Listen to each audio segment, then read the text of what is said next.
The 60s. President Kennedy's economic advisors have a menu in front of them. A peculiar menu. It says something like, if you want 3% unemployment, inflation will be 6%.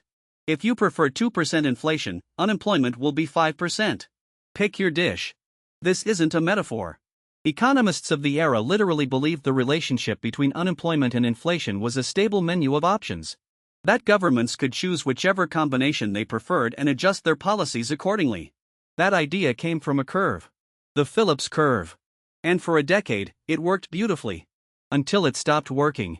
And when it stopped working, the result was one of the strangest crises in economic history: high inflation and high unemployment at the same time. Something that, according to the curve, was impossible. Today we discuss the two most famous empirical relationships in macroeconomics, and how reality took it upon itself to remind us that in economics, no law is eternal. Throughout this season we've been building the pieces of the macroeconomic puzzle. GDP, unemployment, cycles, growth, trade. But until now we've treated each piece separately. Today we connect them. Because macroeconomists discovered these variables don't move independently. They're linked by statistical relationships that, for a time, seemed so reliable they were called laws. In 1962, Arthur Okun, economist on President Kennedy's Council of Economic Advisors, published a finding that seemed simple but had enormous implications. Okun observed that when U.S. GDP grew faster than normal, unemployment fell. And when it grew below normal, unemployment rose. So far, no surprise. Anyone would intuit that. What was interesting was the regularity of the relationship.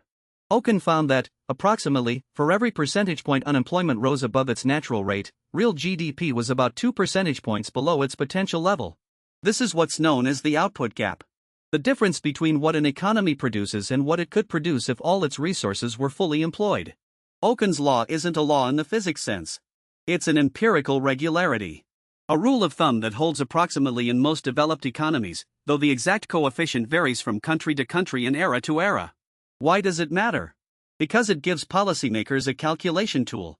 If you know your unemployment is 2 points above the natural rate, you can estimate your economy is producing about 4 points less than it could. That gap is lost production. Wealth that could exist and doesn't. Jobs that could be filled and aren't. Okun's law put concrete numbers on the cost of unemployment. Not just for the unemployed, but for the entire economy. Every point of unemployment above the natural rate isn't just a social problem. It's production that evaporates. In 1958, a New Zealand economist named Alban William Phillips published a modest article. He had analyzed data from the United Kingdom from 1861 to 1957. Nearly a century of data. And he found a clear pattern. When unemployment was low, wages rose faster. When unemployment was high, wages rose slowly or didn't rise at all. If wages rise faster, firms pass that cost on to prices. That is, inflation rises. So the Phillips curve established an inverse relationship: less unemployment, more inflation. More unemployment, less inflation. Plot it on a graph and you get a downward sloping curve. With unemployment on the horizontal axis and inflation on the vertical. That's the Phillips curve. The policy implication was irresistible. If governments wanted less unemployment, they could stimulate the economy, accepting somewhat more inflation. If they wanted less inflation, they could cool the economy, accepting somewhat more unemployment. A clean trade-off. A menu of options. Economists in the 60s used it exactly that way. And for a while, it seemed to work. The 70s. The world economy enters uncharted territory. In 1973, the Arab oil-producing countries impose an embargo in response to the Yom Kippur War. The price of oil quadruples in a few months. In 1979, the Iranian Revolution causes another brutal spike. Western economies enter recession. Output falls. Unemployment rises. But at the same time, inflation soars. Expensive oil makes everything more expensive: transportation, manufacturing, heating, food. High unemployment and high inflation at the same time. Economists call it stagflation. Stagnation plus inflation. And the Phillips curve has no explanation for this. According to the curve, if unemployment rises, inflation should fall. But both were rising together. The curve had broken.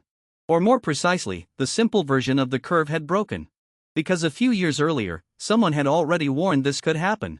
On December 29, 1967, Milton Friedman delivered his presidential address to the American Economic Association.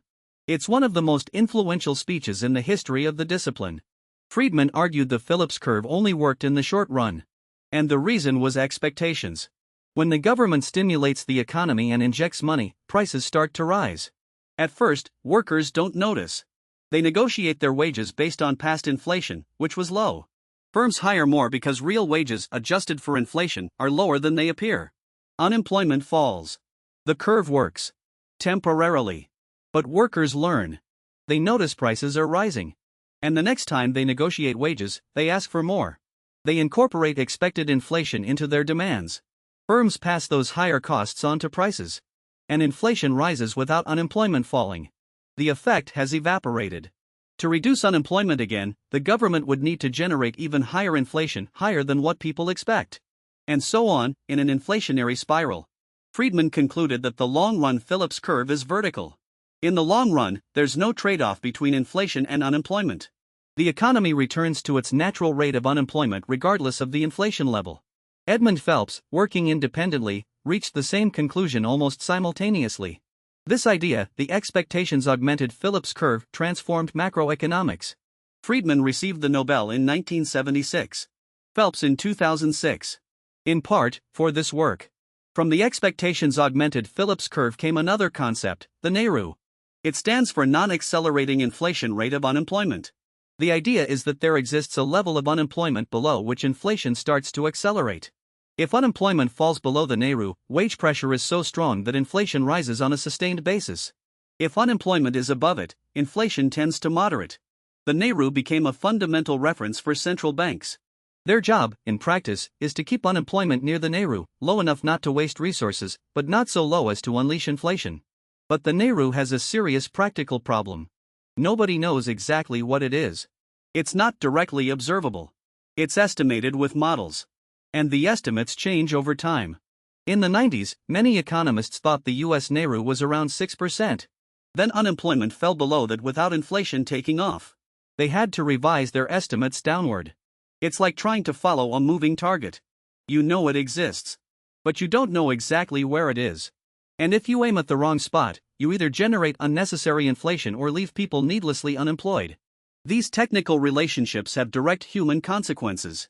Okun's law tells us that excess unemployment isn't just a drama for the unemployed. Its production society loses forever. Hospitals that don't get built. Research that doesn't get done. Goods that don't get produced. And the Phillips curve reminds us that economic policy decisions involve painful trade-offs. When a central bank raises interest rates to curb inflation, it knows that may cost jobs. When a government stimulates the economy to create employment, it knows it may generate inflation that erodes everyone's purchasing power. There are no easy options. Every decision benefits some and hurts others. Retirees on fixed savings suffer from inflation. Young people looking for work suffer from anti-inflationary policies that cool the economy. Macroeconomics isn't an academic exercise. It's the arena where decisions are made that affect millions of people. And understanding the mechanisms, with their strengths and their limits, is the only way to evaluate whether those decisions make sense. The key ideas from this episode. First, Okun's law links unemployment and output. For every point of unemployment above the natural rate, the economy loses roughly 2 points of potential GDP. Second, the Phillips curve links unemployment and inflation. In the short run, less unemployment means more inflation. In the long run, according to Friedman and Phelps, that relationship vanishes. Third, the stagflation of the 70s destroyed the simple version of the Phillips curve. The incorporation of inflation expectations explained why, when people anticipate inflation, the trade-off stops working. Fourth, the NAIRU is the level of unemployment compatible with stable inflation. Central banks use it as a reference, but nobody knows precisely what it is. Both Okun's law and the Phillips curve rely on GDP as the measure of economic success. But what if GDP itself is the wrong target? What if an economy can grow while people are unhappier, sicker, and more unequal? In our last episode of this season, we ask, what does GDP not measure? And above all, does it matter?